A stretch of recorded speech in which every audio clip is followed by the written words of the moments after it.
Alors, dans cette vidéo, nous allons voir comment reconnaître une situation de proportionnalité. Donc pour ça, nous avons un exercice dans lequel un transporteur propose les tarifs suivants, pour lesquels nous avons la distance, certaines distances en kilomètres et donc des tarifs en euros correspondant aux distances parcourues. On voudrait savoir si le prix payé est proportionnel à la distance parcourue.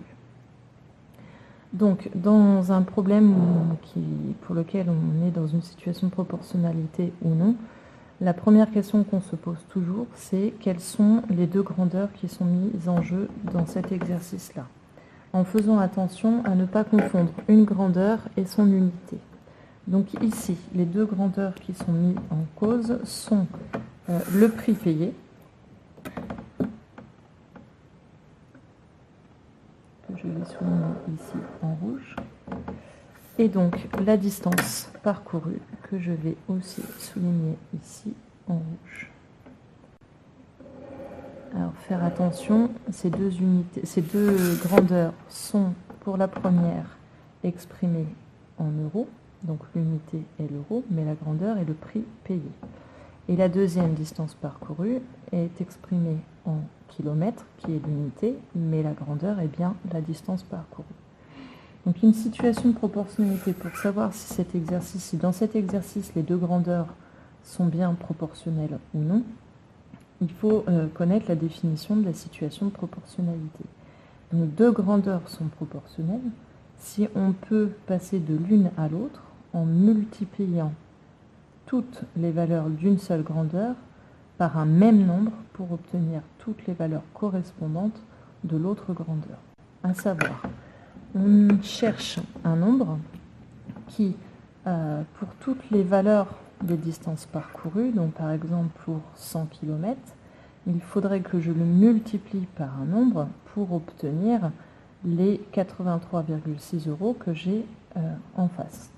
Donc pour 150 km, il faudrait que je le multiplie par un nombre pour avoir les 125,4 € correspondants. De même pour 175, il faudrait que je cherche le nombre qui multiplié par 175 donne les 146,3 € correspondants. Et pour 250, est-ce que je multiplie bien par un nombre pour obtenir les 191 € correspondants?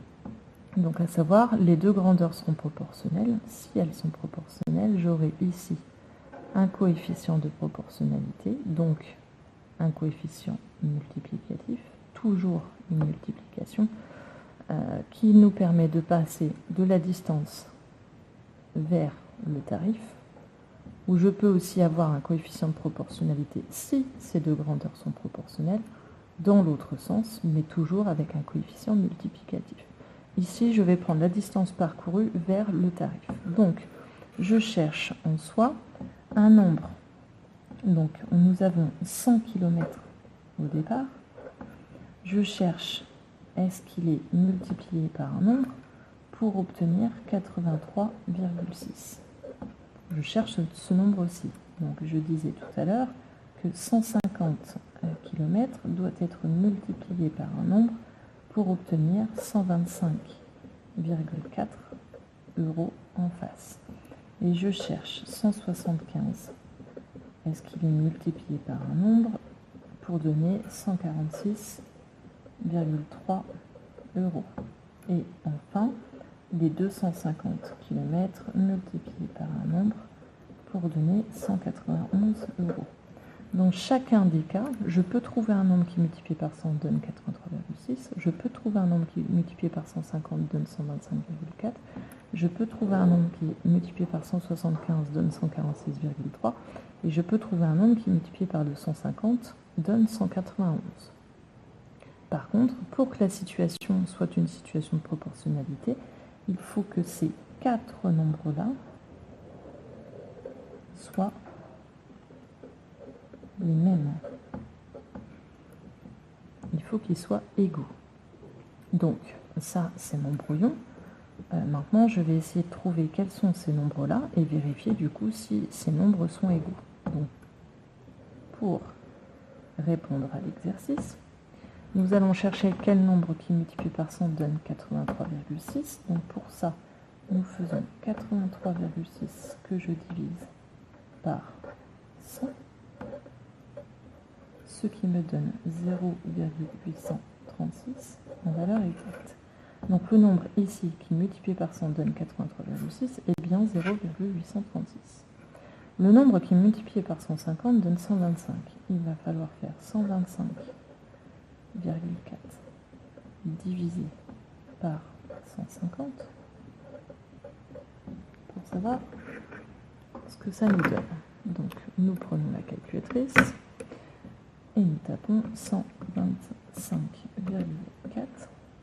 Je me suis trompée, donc 4 que je divise par 150, ce qui nous donne une fraction. Donc pour trouver la valeur décimale, je tape sur cette touche-ci et j'obtiens exactement 0,836. Comme ces deux nombres sont égaux, pour l'instant, je pourrais penser que ces deux grandeurs sont bien proportionnelles. Je continue, il faut aller jusqu'au bout. Quel est le nombre qui multiplié par 175 va donner 146? Donc je fais 146,3 divisé par 175 et je regarde ce que ça me donne. Donc 146,3 divisé par 175, ce qui me donne toujours une fraction. En valeur décimale, nous avons 0,836. Toujours la même chose. Et donc, la dernière colonne, je cherche le nombre qui multiplié par 250 me donne 191. Je fais 191 divisé par 250, ce qui me donne, je recommence, 191 divisé par 250, une valeur décimale de 0,764. Étant donné que les résultats ici sont différents, là, dans mon tableau, je fais bien 100 fois 0,836 pour donner 83,6. Ici, je fais 150 fois 0,836 pour me donner 125,4. Et ensuite, je fais 175 fois 0,836 pour donner 146,3. Par contre, je fais 150 fois 0,764 pour obtenir 191. Donc, je ne multiplie pas toujours par le même nombre. Donc, il m'est impossible de trouver un coefficient de proportionnalité. Les résultats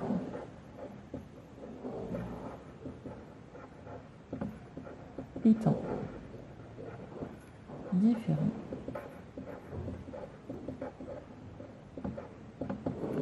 le prix payé n'est pas proportionnel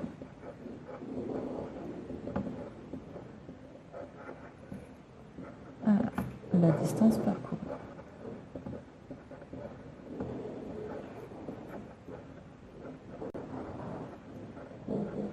Il aurait fallu que ce dernier résultat soit aussi 0,836.